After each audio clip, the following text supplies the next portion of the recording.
Maintaining fitness becomes challenging as you reach retirement age. That's why, at 65, I make it a point to jog several miles daily, weather permitting. Earlier today, I spotted Wilton Jones, my closest friend and next-door neighbor, driving by in his old beat-up truck. He flashed me a grin that seemed oddly smug, leaving me uneasy despite our close relationship. That peculiar expression stuck with me and marked the beginning of a major shift in my life. As I reached my property, I saw my wife, Maddie, heading into the house from the garage, a repurposed barn where we keep our cars. It struck me as unusual that she'd head to the garage first thing in the morning. Inside the house, Maddie was coming down the stairs and greeted me with a kiss. "Are you just coming down from bed?" I asked. "Yeah," she said sheepishly, and suggested she might have stayed up too late the night before. She promised to have breakfast ready by the time I returned from my shower. Maddie, who isn't conventionally beautiful and has aged with crow's feet at 63, still has a warmth and charm that I deeply cherish. Despite the signs of aging, I love her more than ever, finding comfort in her presence and expressions. Her good heart and positive nature have made me glad to have married her after 40 years. Despite a recent lie from her, I went upstairs and was stopped in my tracks by a captivating sight. My nearly 40-year-old daughter-in-law, with wet blonde hair and a robe, looked stunning. Her innocent smile, despite her age, evoked strong feelings in me. She had used my shower because my son was using hers. As she smiled at me, my energetic grandson Dylan dashed by, heading downstairs for breakfast. In the shower, Maddie's lie weighed on my mind.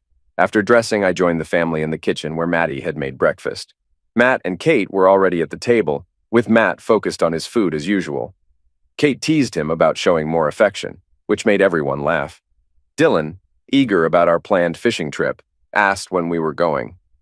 After breakfast, Maddie fussed over me with sunscreen and a kiss, showing her usual concern. Dylan and I then headed out, and he admired my Mustang SVT Cobra, hinting at what would happen to it after I was gone. I dodged the question, knowing he wasn't ready for it. We spent the day fishing, returning home tired but happy. After dinner, we walked around the property while Matt shared childhood memories. Dylan remained curious about the car, so I promised him a ride the next day, which thrilled him.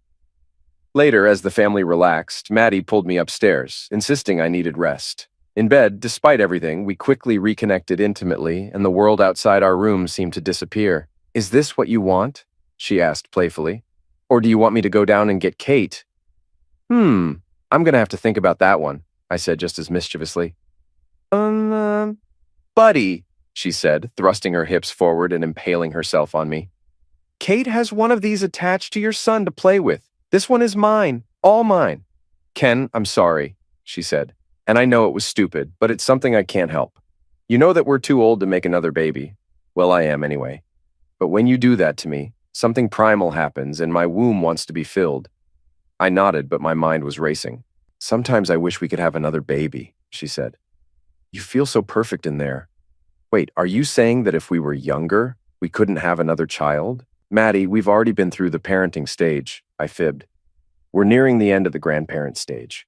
What I want now is to retire and explore the world with you by my side. Once we're done traveling, we can relax in our rocking chairs and embrace the great-grandparent stage." "I'm not sure I want to travel the world with a man who won't at least pretend he wants to have another child," she pouted. "All right, I'll take Kate," I said, turning onto my side to go to sleep. "I already told you this was my choice," she said. "Don't make me go after my daughter-in-law. She's like the daughter I never had. But I'd go after her like a lioness for you, Ken." As we lay together, Maddie slept soundly while my mind raced. Despite our age and her inability to have children, she remained passionate in bed. I questioned her claim that I was the best, considering she had married innocent. I eventually fell asleep peacefully and woke up early, debating whether to skip my run. I decided to go, but lacked enthusiasm. The cool morning air felt right, but the run was tough, and I turned back after just half a mile, frustrated. As I neared home, I noticed Will's truck parked on my property, and my garage door slightly ajar. Staring into the dim light, I realized it was all too clear. There was a hoe plying her trade in my garage. The witch was frightfully close to my car as she did it. It was clear that they were all there willingly, marking a turning point in my life. I had always prided myself on being even-tempered and reasonable, someone who thought things through before acting. However, if pushed too far, I could unleash a fierce side. Next to the door, I found a 2x4 I used to prop the barn door open. I picked it up, knowing I needed it to protect my car from the wind. In a fit of anger, I threw a rock at Will's truck, shattering the windshield. The scene in my garage changed instantly as 3 people scrambled to get dressed. I recognized Will's voice as he wondered if I was the one outside. He quickly mentioned leaving while Maddie complained about not finishing. Will, now almost fully dressed, was heading toward the door. I remembered the smirk he had given me earlier, and my anger flared as I realized how long he had been mocking me. Will burst through the door as I stepped out, and I swung the 2x4 with all my strength. I felt several of his ribs crack, and he screamed loudly enough to wake the dead. He stumbled back into the garage, and I kicked him several times. He was moaning again, but this time it was from pain. Maddie threw herself in between us just as I was about to land another blow. "Ken, don't!" she cried. "You'll end him!" She reached up to stop my arm, and the moment she touched me, it felt like I had come into contact with something toxic. I shoved her away. She fell back into the hay pile she had just been with. "Don't you ever touch me again," I sneered. "Where's the other one, you witch?" "Ken, there's no one else," she said. "I'm so sorry. You have to let me explain." "Dylan, get your A out here, or I swear I'll lock you in and set the garage on fire," I shouted. Without waiting for a response, I turned to the door and grabbed the gas can I used for the lawnmower. "Ken, what are you doing?" Maddie shouted. Behind me, Will staggered to his feet. He was shaky but knew I was serious, so he made a quick exit. I started pouring gasoline around the garage floor as Maddie watched in horror. "Ken, honey, we can talk about this," she pleaded. "It's my fault." I lit a match and raised it up. Just as I was about to drop it, Dylan emerged from his hiding spot. I could hear Will's truck revving up and pulling away behind us. "I'm really sorry, Grandpa," Dylan said. I shot him a furious look, my anger so intense that I struggled not to swing the 2x4 I was still gripping. "I'm not your grandfather anymore," I replied. "I want you out of my house today." "But we're supposed to stay for 2 weeks, he protested. "I promise I won't do it again. I'm really sorry." "I don't care what happens with this tramp," I snapped. "I just don't want it happening in my home. I'll go wake your parents and explain why you need to get the hell out of my sight." "No, please don't," he pleaded. "Ken, you can't do that," Maddie interjected, trying to block my path to the door. "I got into some trouble at school," Dylan explained. "That's part of why Mom and Dad sent me here. We were all going to stay for a couple of weeks, and then they'd go back to Chicago and see if I could stay for the rest of the summer." "Ken, why break the whole family apart over this?" Maddie urged. "We can figure this out, I promise." I looked away from the frightened boy who shared my blood and faced the woman I thought I would spend my life with. "Why on earth would I want to resolve anything with you?" I snapped, filled with anger. "Because we love each other," she replied, as if it were completely obvious. She reached out her hand, trying to offer comfort as she had done countless times over the last 40 years, and I instinctively reached back for her. But then my anger overwhelmed that sense of familiarity, and I reacted. "If you touch me, I swear I'll hurt you more than you've ever been hurt," I warned, my calm voice making it clear just how serious I was. "But Ken," she said, her voice trembling as if I had actually hit her. You don't mean that." I turned and walked into the house, leaving her there. Maddie. As I watched Ken walk away toward the house, it felt like a massive lump had formed in my throat that I couldn't swallow. This couldn't be real. Ken couldn't have meant what he said, but then again, he hadn't really said much, had he? He called me a witch and a hoe, but that was just his anger speaking. He told our grandson to leave. He couldn't have really meant that. For the first time in 40 years, I had no idea what Ken was thinking or what he might do next. His outburst at his best friend showed me he was angrier than I had ever seen him. I needed to go after him and calm him down before he did something that could tear our family apart. "Grandma, you have to do something," Dylan complained from behind me. "Dad said this summer is my last chance. I can't afford to get into trouble again, especially not this soon." "You should have thought about that earlier," I replied as I walked away, following Ken. As always, he was focused on the practical and immediate. Despite his anger, he still needed a shower. That's where I found him. I opened the door and looked at him like I had so many times before. His body was surprisingly toned and muscular for his age. His workouts and runs kept him in shape, and I enjoyed looking at him. Suddenly, I realized what I had put at risk. I pushed that thought away. "What do you want for breakfast, honey?" I asked, as I usually did. "Get away from me, ho!" he snapped, not caring who heard. He pulled the shower door shut. "You don't need to shout," I said calmly. "And there's no need to close the door. I've seen you without clothes for the past 40 years. There's nothing you have that I haven't seen 1,000 times. You won't be seeing it anymore," he retorted. Then, seemingly with great effort, he calmed down, grabbed a towel, and wrapped it around himself. He opened the door and stepped out. "What do you want, Madeline?" he asked, his tone much calmer than his eyes suggested. "I think we need to talk about—" "Well, you know," I said. "But maybe we should wait a bit. You need time to calm down, and I need time to explain things to you. We really don't want to spoil the kids' visit.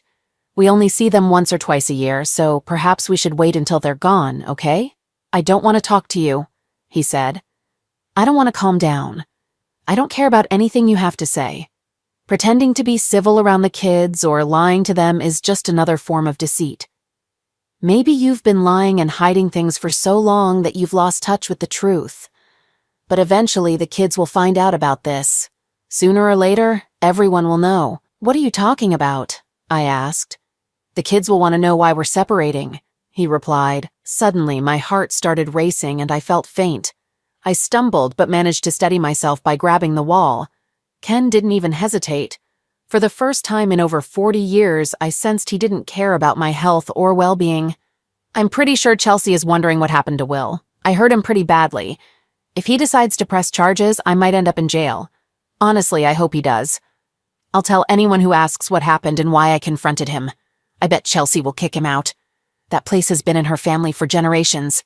He won't have a leg to stand on and will be out by nightfall." "Ken, you'll destroy their marriage," I said. "They have kids to think about. Will also has a business to consider. In a small town like this, he could lose at least half his customers. He's been your best friend since middle school. Why do you want to ruin his life? He ruined mine first," he shot back. "While you're so busy worrying about everyone else's kids, families, jobs, and feelings, did you ever think about mine? What about my feelings? What about our son and his family?" "Ken, I'm sorry if I hurt you," I said. "That was never my intention. I love you more than—" "If you ever say that again, I'll knock your teeth out," he snapped. His expression was completely serious. Ken had gone from calm to furious in an instant. His anger and hatred were palpable. At that moment, I realized just how deeply I had hurt him, and I recognized my mistake. For most of my life, I had taken Ken's love and the certainty that we would always be together for granted. I never considered the possibility that I might lose that love, or that he could doubt for even a moment how much I loved him. Things were deteriorating rapidly. I needed to do something to calm him down before his pain led him to hurt others. What I needed to do was create a sense of normalcy to give him time to process his anger. I left the bathroom and headed downstairs to start breakfast. It was nearly 7, and Matt and Kate would be getting up soon. I wanted to shield them from everything that had happened. As I made my way downstairs, I ran into Kate. "Hi, Mom," she said. Looking at her, I could see why my husband had a crush on her. My daughter-in-law is beautiful, but her beauty isn't so much outward. Kate is one of the sweetest people I've ever met. Matt must have done something extremely great in one of his previous lives to end up with a woman like her. She mentioned a strange dream about Dylan facing a bear, which left me momentarily stunned. She had checked on him, finding him in the kitchen where he was busy eating. Just as we were chatting, Ken came down and hugged Kate, expressing his love for her and asking her to tell Matt the same. However, he didn't acknowledge me, which raised my concern further, especially since he wasn't dressed for work. Moments later, I heard the roar of Ken's Mustang, its aggressive sound reflecting his mood. I wondered if his anger was making him drive more recklessly or if the car truly mirrored his emotions. If it was the latter, Ken was angrier than I had ever seen him. I had mixed feelings. On one hand, it was flattering to think that my husband loved me so fiercely that he could become enraged at the thought of me with someone else. On the other hand, I worried about the damage this situation could cause our family, depending on how I managed Ken's anger. My previous attempts at reasoning with him had failed, so I knew I needed a different approach. Breakfast was quiet.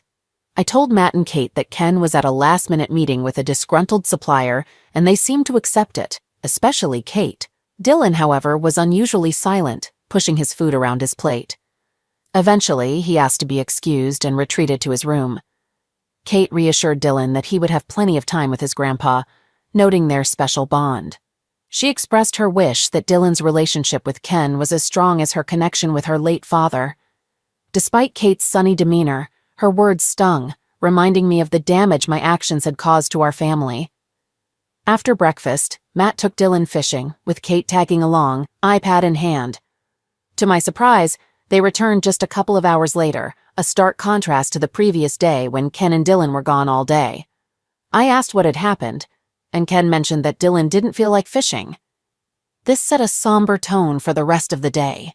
When dinner time arrived without a word from Ken, I grew anxious, unsure of how to explain his absence to the kids. I called him, and the phone rang endlessly before he finally answered. "What?" he asked. His tone made it clear I was the last person he wanted to speak to, and that stung. "When are you coming home?" I inquired. "Who said I'm coming home?" he shot back. My heart sank. "Ken, do we really have to ruin Matt's vacation?" I pleaded. "Can't we just wait to deal with this until he's gone?" "You're the one who started all of this," he replied. "Did you think about that while you were sneaking guys into my garage and sleeping with them?" "Ken, we need to talk," I said. "Can you please just come home?" "Why would I want to come home? Besides, I'm working on giving you what you asked for," he said. "I'll probably be here for another hour. Is your grandson still around?" "Yes, but Ken, you need to give me some time to get him out of here. I began. "I don't have to give you anything," he interrupted. "For 40 years, I've given you everything you wanted. I gave you my heart, my body, my mind, and all my love, and look where that got me." The most unsettling part of the conversation was Ken's calm demeanor. Rather than expressing anger, he spoke casually, as if he had thoroughly analyzed the situation. After dinner, Ken returned home to a warm welcome from Matt and Kate. Dylan had already retreated to his room, likely feeling unwell due to the ongoing tension. Ken spent a couple of hours talking with Matt and Kate, reminiscing about the past. Kate pointed out a picture of Ken in a hospital gown with Matt on his knee, which sparked fond memories for them, though Matt couldn't recall the details. I remembered well the circumstances surrounding that photo. Ken had been a hero, donating his bone marrow to his brother Ben, who suffered from a congenital defect that ran in their family. The transplant had extended Ben's life, but ultimately the disease returned. Watching Ken interact with Matt and Kate reassured me. I knew he would eventually forgive Dylan and me. It was simply part of who he was. After a while, Matt and Kate went to their room, and Ken entered ours. He barely acknowledged me as he gathered his things, indicating he planned to sleep elsewhere. I felt it was time to address the situation directly, using an authoritative tone reminiscent of my days as a schoolteacher. Ken just stared at me. "Ken, we've been married for over 40 years, I said. "We've faced good times and bad, but we've always managed to work through our issues. This situation won't be any different. You left this morning without giving us a chance to discuss what happened. I believe I deserve at least that much. You're supposed to be the man I'll spend the rest of my life with.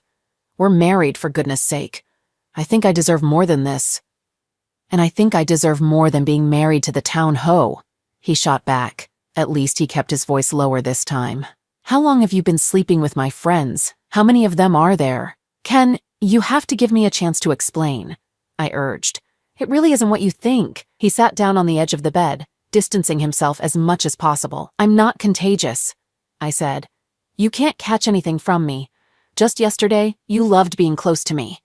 His reluctance to touch me or be near me hurt deeply. "Yesterday, I didn't know I was married to a hoe," he spat. "Yesterday, I didn't know my best friend was betraying me. Just wait until I talk to Chelsea." "I thought you were going to let me explain," I said calmly. He simply leaned back on the bed, moving even further away from me. "Go ahead, I don't have all night," he replied. "Ken, you were the first, and until all of this started, the only person I slept with. When we first became intimate, it was scary, and I've never told you this, but it kind of hurt. I only went along with it because you enjoyed it so much, and I loved you, so I put up with it."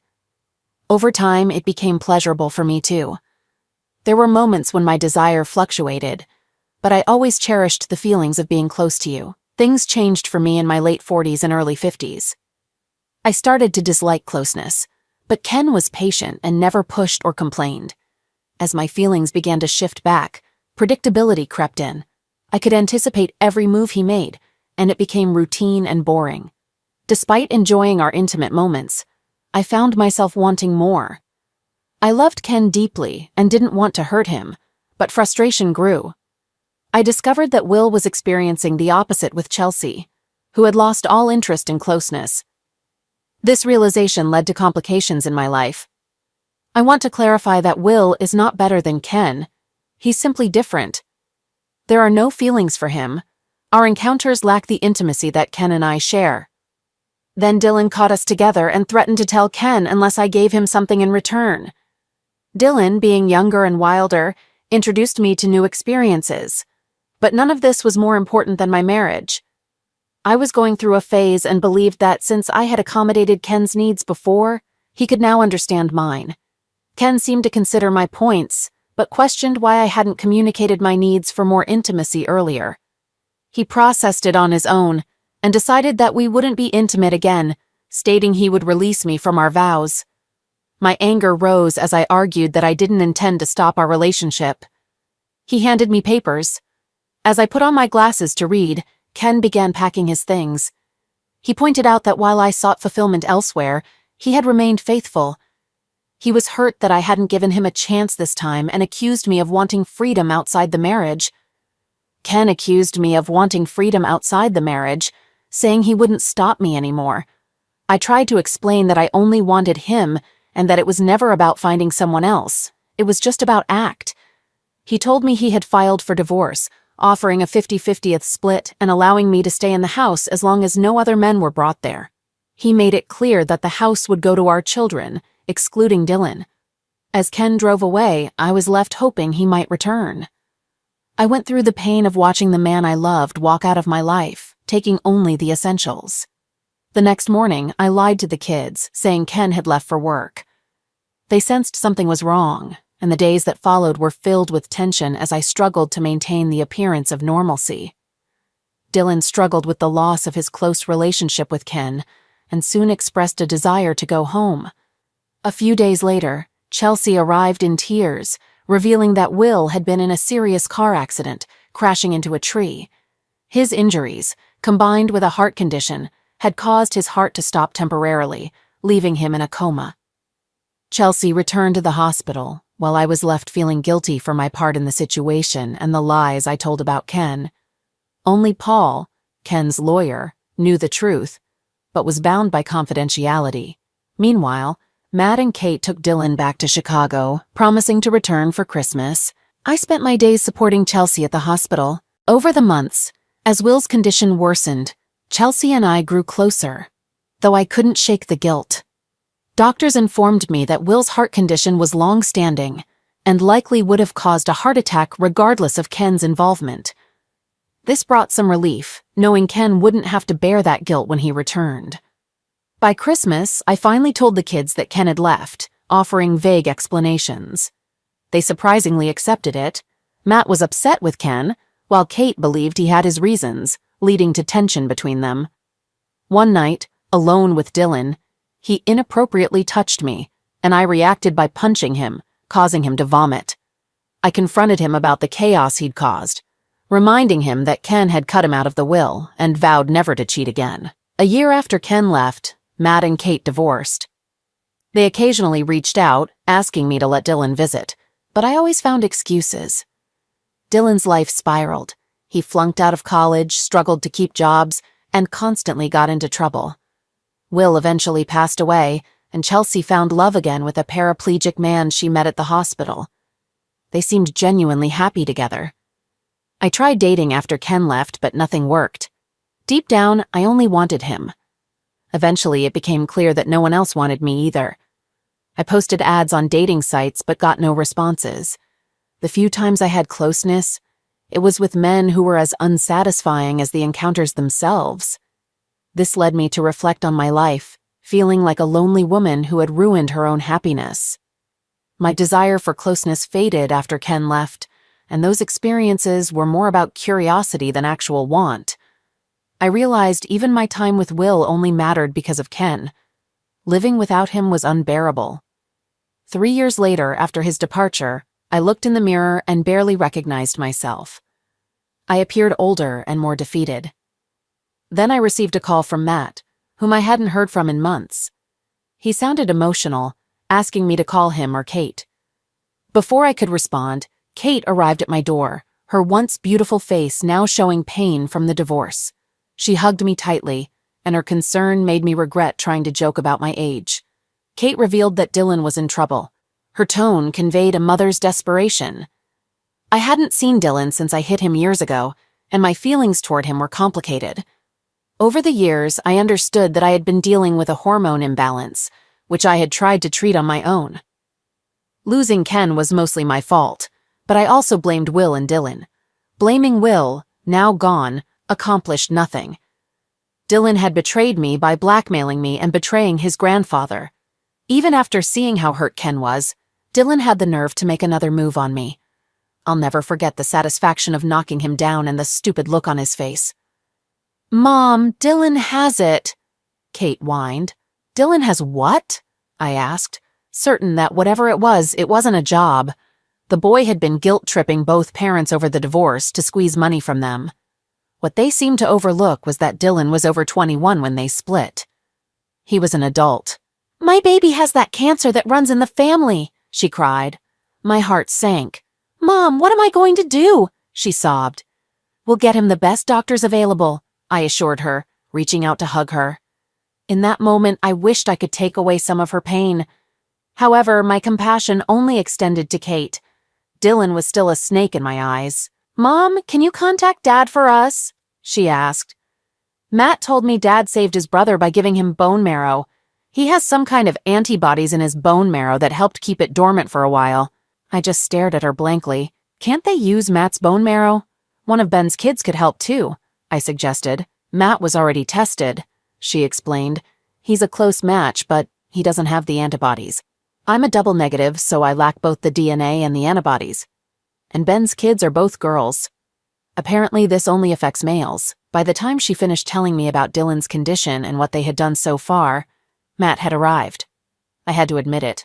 My son looked terrible. At 46, he resembled his father almost exactly, which was alarming since he was 22 years younger than Ken. Ken looks good for a man in his late 60s, but Matt just looked worn out. He saw Kate and went to her, embracing her as he reassured her that everything would be okay. Ken. Every morning felt fresh, and I couldn't help but smile, knowing I had moved beyond my past mistakes. Miranda, even in her sleep, kept her leg draped over me, showing her reluctance to let go. She woke up, mentioning she'd join me for my run, and as she stretched, her beauty captivated me. I called her by the special nickname Miranda, a term only I used. Then, she opened up about her past insecurities, sharing how others had only valued her for physical pleasure, not for who she was, but I made her feel truly loved. She shared that I was the first man she had pursued, her first serious relationship. This revelation deepened my understanding of her attachment and fear of losing me. Despite our age difference, me nearing 70 and her in her 40s, our bond was stronger than I could have imagined. Though I couldn't fully grasp how it all came together, her shrug said it didn't matter. Our connection was real, and that's all that mattered. In a quiet moment, Miranda expressed her desire for me to be her last, prompting me to ask if she would consider marriage as I got out of bed. She remained silent for a while, hiding under the blankets. I pulled them off, catching her off guard. She seemed surprised by my seriousness, but hesitated to respond. Miranda playfully chastised me for my language, and as I tried to ask something important, she interrupted, excited, but conflicted. She revealed she had been keeping something from me for days, unsure how I'd react due to our age difference. Finally, she blurted out that we were going to have a baby. Shocked, I blurted out something thoughtless, which hurt the trust we had built over the years. Miranda ran to the bathroom, crying and locking the door. I felt terrible and tried to coax her out, even attempting to break down the door, but I ended up falling awkwardly. Eventually, she came out, tearful, and reassured me that the baby was mine. She asked if I truly wanted to marry her, and I reminded her that I had asked before the baby news. She insisted I propose properly and not out of obligation. The next morning, we skipped my run and went out for breakfast. Miranda excitedly told everyone about our engagement, and surprisingly, no one was shocked. Most thought we were already married. Sharing the pregnancy news raised a few eyebrows, though. After breakfast, we went to a jewelry shop where Miranda chose her ring. She had planned everything for the proposal that evening, even booking us haircuts and deciding what I should wear. Miranda insisted I practice my proposal, wanting it to be perfect and spontaneous. She humorously mentioned having Al, Samantha Green's husband, videotape the moment. I joked about not wanting to mess it up, but she playfully threatened to say no if I did. Despite my past feelings of loss, I welcomed the changes ahead. I felt grateful for Miranda, never expecting to find happiness again, especially not so soon after leaving Michigan. I had doubted our age difference would lead to anything serious, but here we were, planning a future together. Just as we parked my Mustang and entered the house, I realized I had left the tiny bag containing Miranda's ring in the glove box. Miranda, eager to show off her future ring, practiced how she would display it to catch the light. She sent me back outside to get the ring. That was when everything went wrong, and my life felt like it was falling apart. "Ken?" Someone called from behind me. The voice was familiar and filled with emotion. Suddenly, I found myself being hugged. I looked into the eyes of my ex-wife, with my son right next to her. "What the hell are you doing here, Madeline?" I asked, taken aback. "We hired a private investigator to find you," she explained. "It's time for you to come home, honey. Your family needs you." "Yeah, Dad," Matt chimed in. "You're lucky Mom even wants you back after you walked out on her." I just stared at him. "Matthew, you really need to get your facts straight before saying something foolish," I replied. "It only makes you look like an idiot." "Ken, you have to come back," Maddie urged, trying to change the subject. "Our grandson needs you. He has the same cancer your brother had." "What does that have to do with me?" I retorted. "Get off my property before I call the police." I turned to go back inside, leaving them standing there. "But he'll die," Maddie said. "Thousands of people die every day," I said. "And they all manage to live or die without me." Maddie, as Matt and I walked away, we were both in disbelief. Neither of us had anticipated anything like what had just happened. Of course, I had my own hopes for how things would go, but it was clear that even after 4 years, Ken's anger hadn't faded. To me, that was a positive sign. If he was still that angry, it meant he still had strong feelings for me. Maybe I could leverage that to get him to help Matt. "Mom, what's wrong with that jerk?" Matt shouted. "I always thought there was something off about him just leaving you, but now I think he might be losing it. Maybe he has dementia?" Suddenly, a strange expression crossed Matt's face. As we drove through the unfamiliar town, his smile grew wider, resembling a Cheshire cat's by the time we returned to the motel. Kate remained in the same chair as before, still trying to contact the retired cancer specialist who had treated Ken's brother, Ben. Despite the challenges, her dedication was impressive, as she tirelessly made hundreds of calls to reach that doctor and other notable cancer specialists and clinics. As soon as she spotted us, she set the phone down and greeted us with the same smile that had convinced countless doctors, nurses, and medical staff to comply with her wishes. "When is Dad coming?" she asked. Matt's smile quickly disappeared. "That's why we got divorced," he snapped. "No, it isn't," she replied. "Anyway, when is he coming over, or is he just going to hop on a plane and meet us back in Michigan?" "He got pretty angry when he saw us," Matt said. "He's not coming. We'll have to figure something else out. But I have an idea." "I'm listening," Kate said.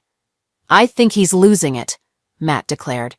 "I'm going to call the police and have him arrested for mental incompetence. Then we can commit him. As his family will be able to make all his medical decisions, so he'll have to donate bone marrow whether he likes it or not." "You two can share a room in the loony bin," Kate retorted. "We are not doing anything like that to Dad. The police will investigate his mental state, and when they find out he's fine, they'll release him. You'll be charged with filing a false report, and Dad will be even angrier with us. What did you do to make him mad?" "You see what I mean?" Matt said. "Do you remember what she said when he first left you, Mom? She was convinced he had his reasons. She acted like it was your fault." I stayed silent. Kate pressed on. "What did you do, Matt? Were you hostile? Did you ask him nicely, or did you go over there yelling and screaming like you always do?" "Actually, it was Mom who did all the talking," Matt replied. "He looked really angry to see her. I was just defending Mom. So, let's think this through logically, Kate said. If Dad did something wrong, he'd be happy to have Mom come and forgive him. He'd be doing everything he could to get back. I had to step in before my daughter-in-law made things worse. That's how we should approach this, I said. We have the solution right here. What? Matt and Kate asked in unison. We just send Kate, I suggested. First, she has a way of charming anyone. And secondly, your dad has always cared for her. He used to say she was the best and smartest choice you ever made. My own father had feelings for my wife? Matt shouted. Of course not, Matt. Don't be ridiculous. Your dad loved her like a daughter. He thought she was the most beautiful woman in the world. Everyone has a secret crush, usually on a movie star or singer. In your dad's case, it was Kate, but he never acted on it or said anything. He loved me more than anything else. So maybe Kate can succeed where we failed. He could never refuse her. Okay, give me the keys. I'll go see Dad, Kate said. Not by yourself, Matt retorted. Now that we know the two of you have feelings for each other, you're not going anywhere near him without me. The last thing I need is my wife with my dad. We're not married anymore, Kate said, snatching the keys. And there's nothing I won't do to save my baby. Ken, I had just finished showering when the doorbell rang. Moments later, I heard Randa answer the door, her uneven footsteps indicating she was only wearing one shoe. When I entered the living room, I found Miranda glaring at my daughter-in-law, Kate. It struck me how much Randa resembled Kate, though they weren't identical. Kate was classier and taller, while Randa had a fuller figure. Both shared heart-shaped faces and beautiful eyes. Kate's blue like the sea, Randa's green like emeralds. In that tense moment, it was clear they were both upset, creating an atmosphere thick with tension. I braced myself for the impending clash, wanting to find shelter from the storm of emotions that was about to erupt. "Miranda, you hoe, what are you doing in my father's house?" Kate shouted. "As I remember it," Miranda retorted, "your father wasn't exactly a saint. He was an alcoholic and he doesn't live here."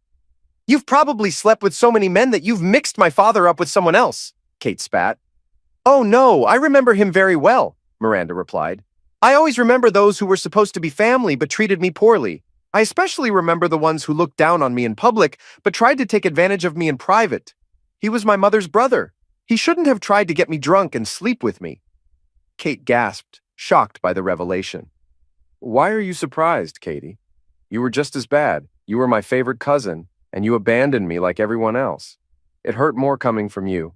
I looked up to you and wanted to be just like you. When you turned your back on me, Miranda, I went away to college," Kate interrupted. "When I came back, you were known as the town hoe. According to everyone I talked to, including your parents, you had slept with almost every guy in town, many of them more than once.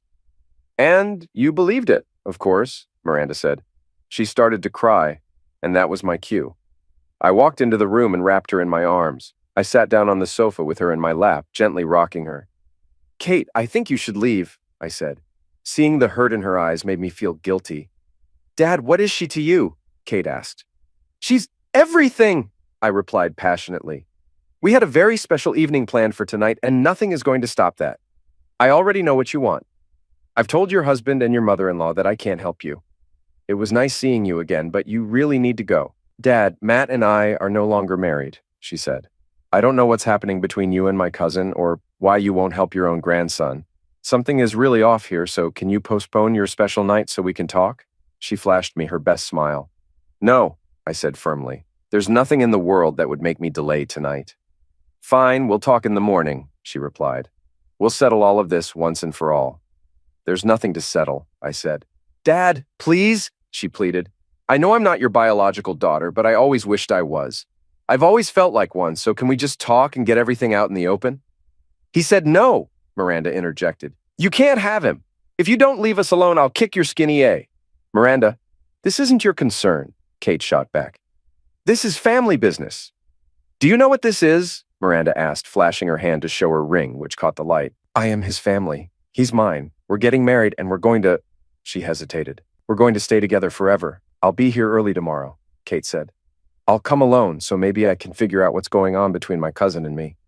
Then we can all get together to discuss everything else. I have a feeling things are going to get messy. We might all end up smelling bad when this is over." After Kate left, Miranda looked at me with tears in her eyes. accusing me of only loving her because she resembled Kate. I reassured her that my feelings were genuine and that nothing had changed. I loved her more than anything. Miranda smirked, saying she would invite her family to the wedding, to which I agreed, teasing that she should gather their addresses since she claimed not to have any family. Our evening unfolded as Miranda had envisioned. When I finally got down on one knee, every eye in the restaurant was on us. Before I could ask the question, she exclaimed, "Yes!" so loudly that even the cooks came out to see. We received a complimentary dessert, leaving me to wonder if Miranda had arranged it. Back home, she insisted on watching the proposal video multiple times, sharing it on social media. By the third viewing, I was exhausted and ready for bed, but Miranda had other plans. As we lay down, our kisses ignited a passionate encounter, and I lost myself in the intensity of our connection that night. We woke up and went for a run, with Miranda following me on her bike. Upon returning home, we found Kate waiting for us on the porch. After showering, the three of us made breakfast together and enjoyed it on the deck. As we finished eating, Miranda opened up about her past, revealing how she had always tried to emulate Kate in appearance and behavior. Growing up with a religious mother and an alcoholic father, Miranda had lived a sheltered life, never even experiencing a kiss by the age of 18. She contrasted this with Kate's seemingly perfect life, which included marriage and pregnancy at a young age, something Miranda envied deeply. Unable to attend college, Miranda began working as a waitress. After a long Super Bowl shift, she accepted a ride home from two classmates who gave her beer laced with something she didn't recognize. The next morning, she woke up on the side of the road, realizing she had been offended by 6 men. The town, however, turned against her when a video made it appear as though she had willingly participated. Her reputation was destroyed, leading to her ostracization from friends, family, and even losing her job. As her life spiraled, Miranda found herself in a series of toxic relationships. Seeking affection, she was often taken advantage of, and one particularly harmful relationship with a married man further damaged her reputation. Her loneliness led to heavy drinking, and she found herself stuck in a destructive cycle of alcohol and meaningless encounters. By her 30s, Miranda felt utterly devalued, with her only interactions being abusive and exploitative. Her male relatives, who should have protected her, instead treated her cruelly, and as she aged, she felt even more discarded. She recounted an incident where her cousin, Horace, physically assaulted her at a bar after she rejected him, causing her to lose her front teeth in a violent punch, while bystanders laughed. Her life in Ohio was marked by abuse and neglect until a pivotal moment on July 3, 2010. While waitressing at a bar, a group of men attempted to force her into something horrible. However, a sober older man intervened, managing to stop the situation from escalating further. This moment marked a turning point in Miranda's life, as someone finally stood up for her amidst a town that had treated her so poorly. I stood up to the 4 guys, determined to protect Miranda. One tried to shove me, but I grabbed a wooden chair and swung it hard, knocking one of them out cold. The others froze, unsure what to do next. Just then, 3 gunshots rang out, silencing the room. The cops had arrived, firing into the ceiling to stop the fight. Instead of helping, the cops turned on me, telling me to leave town. They said there was no place for someone like me, and they laughed when I told them those men had tried to gang ape Miranda. They dismissed it, saying you can't ape a hoe, and told me to get in my Mustang and leave before they changed their minds about not charging me. As I walked out, I heard them harassing Miranda, blaming her for everything. She stumbled out of the bar, too drunk to stand, and just as she started to fall, I caught her. I knew I had to get her out of there, away from the cruelty of the town. The next morning, Miranda woke up to the smell of breakfast. She felt better despite her hangover, and was surprised to see I had made her food. We were about 50 miles south of the town, staying in a motel near a Greyhound bus terminal. I offered her money for a bus ticket home, suggesting she could return when things calmed down. She noticed the kindness in my eyes, though there was also a sadness, as if I had lost something important. We ate in silence, and Miranda was taken aback by how I treated her like a person, not just an object. When she asked if we'd slept together, I explained that I had slept on the sofa, leaving her fully clothed, as I was worried about her safety in her drunken state. She was shocked that I hadn't taken advantage of her, something she wasn't used to. I told her I was heading somewhere new to start over. Without any better plans and a gut feeling that she was meant to come with me, Miranda asked if she could tag along. I agreed, and we stayed together, eventually finding a house in bad shape that we fixed up ourselves. Despite my belief that she would one day find someone closer to her age, Miranda assured me She wasn't leaving. Getting Miranda's teeth fixed was tough, but it gave me a chance to be close to her. She'd lie on the couch and I'd hold her. She'd try to get my attention romantically by wearing tight clothes, but I didn't react like the other men she'd known. I wasn't like them, and I think that confused her. Things got messy when local women started showing up, bringing food and trying to win me over. Miranda stayed close to me, throwing away their offerings. She was especially jealous of one woman who caught my eye despite being only 10 years older than her. One evening, while I was in the shower, Miranda kicked out a woman who had invited us to a church social. When I came down, we had our first argument.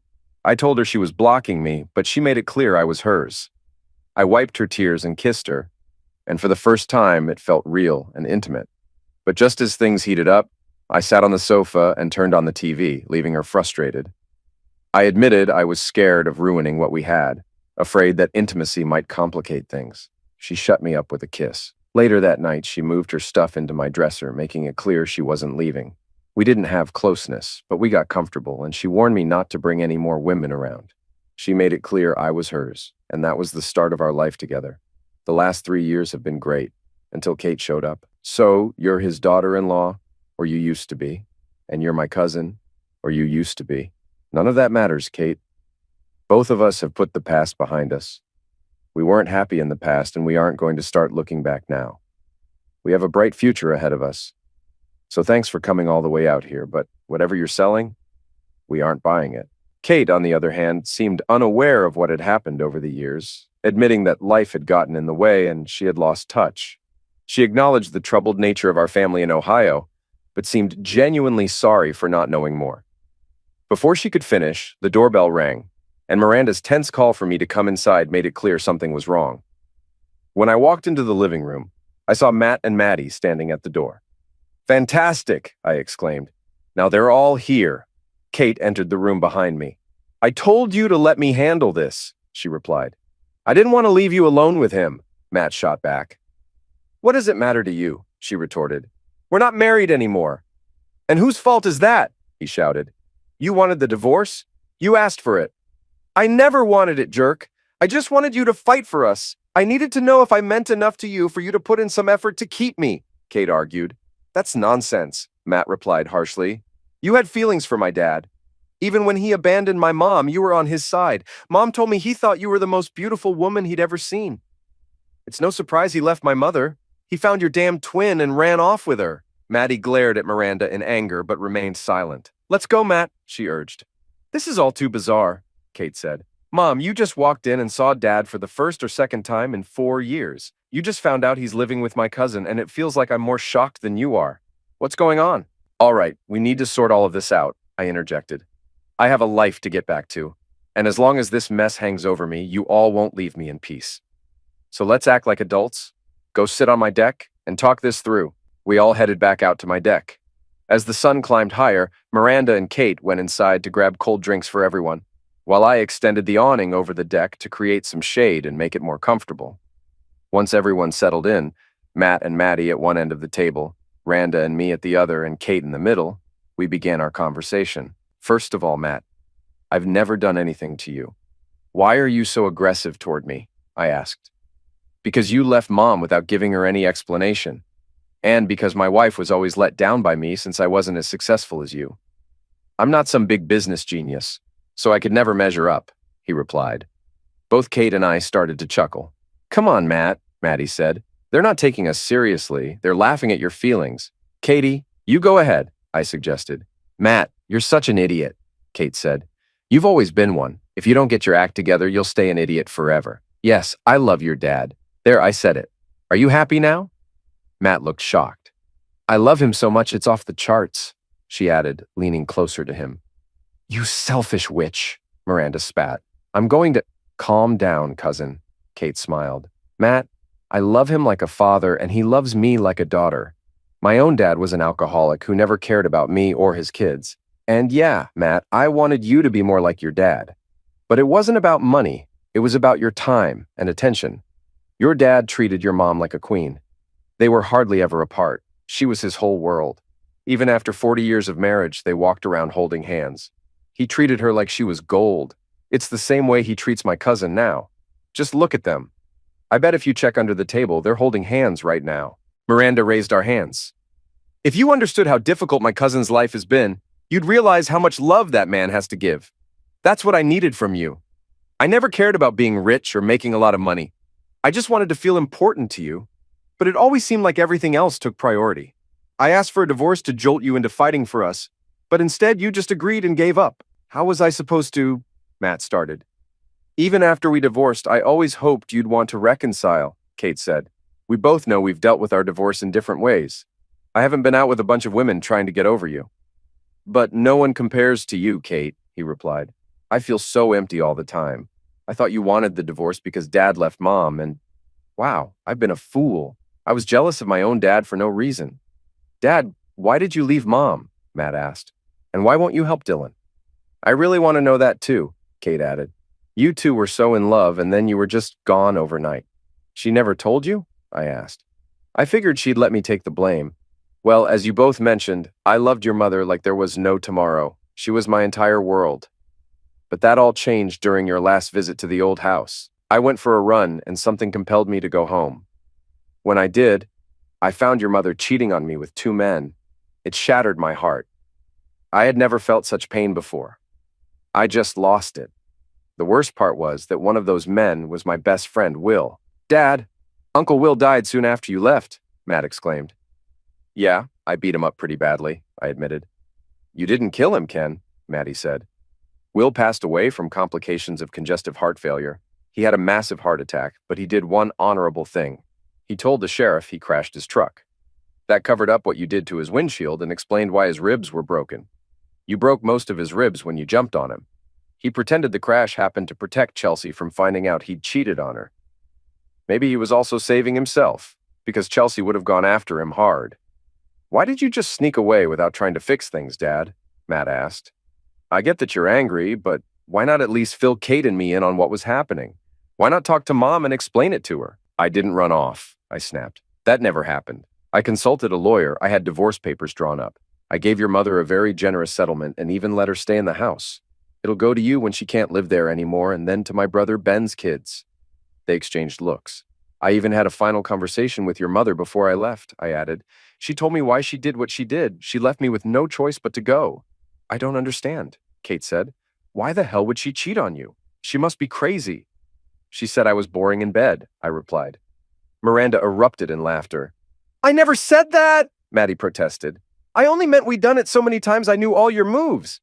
It wasn't my fault. I was just wanted to try anything that came to mind. I didn't realize until you were gone that I had a medical issue.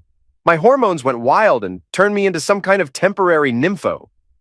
But it was still easier for you to cheat on me than to explain what was going on with you, right?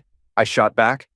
Just like it was easier for you to let the kids think I ran off instead of telling them the truth. Ken, I love you so much. What was I supposed to do? My life and my marriage were destroyed for nothing. It was just act. After 40 years together, you should have been willing to... I'm cured now. I haven't been with another man in years. I want you to come home. I don't care if you help Dylan or not. I just want my marriage back, Maddie whined. He is home, Grandma, Miranda snapped. You had your chance and you blew it. Get out of my house. He's not going anywhere. Who the hell is Dylan? Dylan is my son, Kate said quietly. He has cancer. The doctors are trying a lot of treatments. They want to attempt radiation therapy, chemotherapy, and nuclear medicine. The cancer is genetic. The only guaranteed cure is a bone marrow transplant from someone in the family who has the right antibodies to fight it. That's tough, Miranda said. What do you want from us? Dad is the one with the antibodies. He saved his brother's life. He can help. Absolutely not, Miranda shot back. He's nearly 70. Who knows what that would do to him? We're having a baby, and I want my child's father to be alive and healthy when she arrives. Kate and Matt looked stunned, while Maddie's expression turned icy. Dad, why won't you help your grandson? Kate demanded. And you, Miranda, he's your nephew. He's family. Screw family, Miranda spat. The only family that matters is Ken and our baby. I get why you feel that way, Miranda, Kate replied. But Dad, besides Mom, what did any of us ever do to you? Katie, I love you, sweetheart, I said. But ever since I saw him again, Matt has been giving me dirty looks because of his jealousy and the lies his mother fed him. He didn't even give me a fair chance. But Matt isn't Dylan, Kate argued. What has my son ever... Katie, I told you there were two guys with your mother-in-law when I caught her. I started. Yeah, but, she interrupted. Suddenly her eyes widened as the truth hit her. She turned on Maddie. You filthy witch, she screamed. You ruined my baby. Katie, Maddie whined. He blackmailed me into it. If I hadn't gone along, he was going to spill the beans to your dad. And believe it or not, I care too much about Ken to let him find out. I was desperate. I had no choice. And Dylan is over 21. He's not a baby to anyone but you. And as for you, Ken, you can forget about marrying this girl. The second you step into a church with her, I'll have you arrested for bigamy. Legally, you did abandon me, Maddie said with a smirk. No, I didn't, I shouted. And you know that. You left me with plenty of money, she said, grinning. And you filed the papers. But in our state, those papers have to be signed and submitted. I never turned them in, and I didn't sign them. When your lawyer called to check on the status, I told him we'd changed our minds. You really should have left that poor guy some way to contact you before you took off to find a younger version of your daughter-in-law. Things escalated quickly after that. Miranda screamed and lunged at Maddie. I saw her move, but reacted too slowly. Miranda managed to land a punch that nearly knocked Maddie out of her chair. Maddie toppled backward, and Matt jumped up to protect his mother. Kate stepped in front of Miranda, who was yelling for me to let her go. Matt looked up at a furious Kate. Kate, honey, I still love you, he said. And I realize now you were right about everything. I should have listened to you, and my dad didn't do anything wrong, but I can't let that woman hurt my mother, even if Mom is being unreasonable. Matt, I love you too, but this isn't about us. It's not about your mother either. It's about getting Dad to help my baby, and your mom is ruining this for everyone. I don't care if we don't get married, Miranda spat, struggling against me. We've been fine up until now. Our life was perfect until they showed up. Our baby will be raised by two loving parents. I want all of these people out of my house now. You heard her, I said. Kate and Matt helped a dazed Maddie out of my house. I spent the rest of the evening comforting Miranda and reassuring her that everything would be all right. Epilogue. This is usually where everything gets tied up neatly, but life doesn't work that way. When I went back to Michigan to finalize my divorce, I discovered it wouldn't be easy. Despite Maddie's lies about our previous divorce, the process would take over a year, especially with Maddie fighting it. She signed an affidavit claiming we had a family gathering recently, which complicated things. I also visited Dylan, but he was the same spoiled, selfish person he'd always been, sitting in a filthy apartment paid for by Kate. He assumed I was there to give him bone marrow, showing no remorse for his role in destroying my marriage. I couldn't bring myself to help him. Kate and Matt, who had reconciled, tried to convince me to save Dylan, but I couldn't do it. When I looked at Dylan, I saw the betrayal that had nearly ruined my life, and he had never even apologized. Though Kate and Matt were upset, they couldn't force me to help. Dylan's health deteriorated from his treatments, but it wasn't cancer that killed him. He passed away from a virus on the same day my daughter Danica was born, his immune system too weakened to fight it off. We attended his funeral mostly for Kate. Miranda stayed by my side the entire time, preventing Maddie from trying to speak to me. The funeral was sparsely attended. Dylan hadn't made many friends. Despite everything, I felt sad, but only for the little boy Dylan once was, not the man he never became. It became clear that, aside from Miranda, who was firmly against it, and Maddie, who didn't seem to care, everyone else seemed to believe I could have prevented Dylan's death. I didn't bother reminding them that my brother, who took great care of himself, had also eventually passed. Dylan had continued smoking and drinking heavily in the weeks before his death. His funeral was the last time we were all together. Kate fell into a deep depression and cut off contact with everyone, including Matt, after realizing during their short reconciliation that he hadn't changed. With Maddie refusing to allow the divorce to move forward, I talked to Miranda, reassuring her that the legal status didn't matter. Wearing my ring made us married in my eyes. Then I focused on Maddie, pleading with her to let the divorce proceed. She refused and even made inappropriate offers in front of Miranda and our lawyers, which only served to infuriate me further. I had no choice but to drop the divorce, which allowed me to avoid the terms of our settlement. Maddie hadn't worked during our marriage, so all the money she had was mine. I still had access to the accounts, so I withdrew everything, leaving her penniless. After removing her from my retirement account, she received one last check. Though it seemed harsh, I enjoyed the power it gave me. Maddie showed up at my house causing a scene, so I had her arrested. I took another step, one that felt even more drastic. I sold the house that had been in my family for generations, leaving her homeless.